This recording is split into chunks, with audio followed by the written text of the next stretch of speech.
दोस्तों 5 राज्यों में चुनाव हुए। इन 5 राज्यों में बीजेपी 3 राज्यों में अपनी सरकार बनाने में सफल रही। इन 5 राज्यों में जो चुनाव था, ये बड़ा अहम चुनाव था। इसकी अहम की वजह है कि बड़े स्टेट भी इसमें शामिल थे, जैसे तमिलनाडु, वेस्ट बंगाल और आसाम। ये कुछ स्टेट ऐसे थे कि जिनके ऊपर नज़र थी। इसके साथ ही केरला भी एक बड़ा स्टेट था, क्योंकि ये स्टेट ऐसे हैं जो अहम भूमिका निभाते हैं 2029 के जो लोकसभा के चुनाव होंगे। बीजेपी टीएमसी को हराने की पूरी कोशिश कर रही थी और बीजेपी ने ये काम बखूबी किया भी है। बीजेपी ने टीएमसी को हरा भी दिया है। इन पूरे चुनाव में एक चीज़ सामने आई है, मुसलमान। मुसलमान क्यों सामने आया? क्योंकि चुनाव से पहले सभी जगह पर मुसलमानों को टारगेट किया जाता है। सभी का जो फ़ोकस होता है वो मुसलमानों पर होता है। उसकी वजह है क्योंकि चुनाव को जो पोलराइज़ किया जाता है वो मुसलमानों के नाम से ही किया जाता है। मुसलमानों को इसलिए टारगेट किया जाता है ताकि बीजेपी को फ़ायदा पहुँचाया जाए। टीएमसी मुसलमानों के नाम पर राजनीति करती थी, लेकिन इस बार टीएमसी ने जो चुनाव लड़ा है, उसमें मुसलमानों के लिए कोई घोषणा नहीं की। बिल्कुल एक तरफ़ा टीएमसी अपनी राजनीति बिल्कुल अलग तरीके से लेकर चल रही थी। इसी तरह से आसाम में भी मुसलमानों के लिए कोई घोषणा नहीं थी, कोई बिल्कुल भी कुछ मामला नहीं था। पाँचों राज्यों में यही बात थी कि मुसलमानों का बिल्कुल नाम नहीं ले रही थी विपक्षी पार्टी। लेकिन बीजेपी सबसे ज़्यादा नाम ले रही थी, क्योंकि बीजेपी को फ़ायदा होता है मुसलमानों के नाम लेने से। अब मुसलमानों की वोटों की अगर बात की जाए, तो आसाम को सबसे पहले लेते हैं। आसाम में बीजेपी अपनी सरकार बनाई है, लगभग 100 सीटें लाई है। 126 में से 100 सीटें आना एक तरफ़ा जीतना है और इस एक तरफ़ा में ये दिखाता है कि बीजेपी को जो वोट पड़ी हैं वो एक तरफ़ा पड़ी है। लेकिन क्या बीजेपी को मुसलमानों की भी वोटें मिली हैं? ऐसा अगर आप रिज़ल्ट को देखें तो आपको लगेगा कि बीजेपी को एक तरफ़ा हिंदू समाज की वोटें मिली हैं। कैसे? कांग्रेस 19 सीटें जीती हैं, 19 में से 18 मुसलमान हैं। इसके साथ ही बदरुद्दीन अजमल साहब भी 2 सीटें जीते हैं, दोनों मुसलमान हैं। टीएमसी भी वहाँ पर जीती है, वो भी मुसलमान है।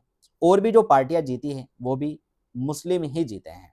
तो ज़्यादातर जो मुसलमान वहाँ से उठ रहे थे, मुसलमानों ने एक तरफ़ा बीजेपी को हराने के लिए वोट दी। मुसलमानों ने ये सोचा कि बीजेपी हमारी वोटों से हार जाएगी, लेकिन दूसरी तरफ बीजेपी को एक तरफ़ा की पूरी वोटें मिली। उनको मुसलमानों की वोटों की ज़रूरत ही नहीं है और वो इस तरह का भाषण भी देते हैं, इस तरह की बातें भी करते हैं। मुसलमानों ने बीजेपी को हराने का जो ठेका लिया था, जो विपक्षी पार्टी देती है, वो बखूबी निभाया।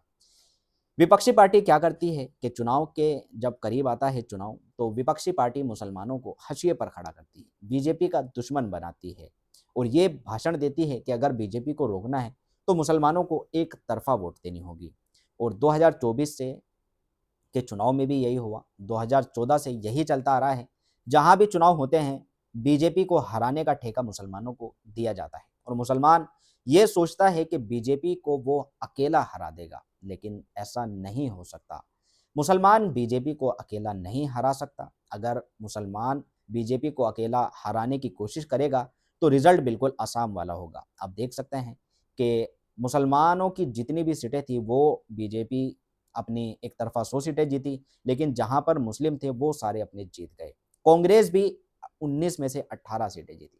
तो ये चीज़ें दिखाती हैं कि मुसलमान तो बीजेपी को हराना चाहता है, लेकिन बीजेपी मुसलमानों की वोटों से नहीं हारेगी। विपक्षी पार्टी जो मुसलमानों के ऊपर ये ठेका देती है बीजेपी को हराने का, असल में उनका अपना वोटर है ही नहीं। उनका जो वोटर है वो बीजेपी में है, तो वो अकेले मुसलमानों के वोट से कैसे सरकार बना लेंगे? जो लोग मुसलमानों पर राजनीति करते हैं, उन लोगों को ये रिज़ल्ट देखकर समझ में आ चुका होगा कि जब तक उनका अपना वोटर नहीं होगा, वो बीजेपी को नहीं हरा सकते। बंगाल में भी यही हुआ, आसाम में भी यही हुआ। जिस तरह से वहाँ पर वोटें पड़ी, मुसलमानों ने तो एक तरफ़ा वोटें दी बीजेपी के खिलाफ, लेकिन उनका अपना वोटर है ही नहीं। अब मुसलमानों को भी ये सोचना होगा कि इनको जो ठेका दिया जाता है बीजेपी को हराने का, इस ठेकों को एक तरफ रखना चाहिए और मुसलमानों को अपनी पावर बनानी चाहिए। पावर कैसी? मुसलमानों को अपनी पार्टी को सपोर्ट करना चाहिए।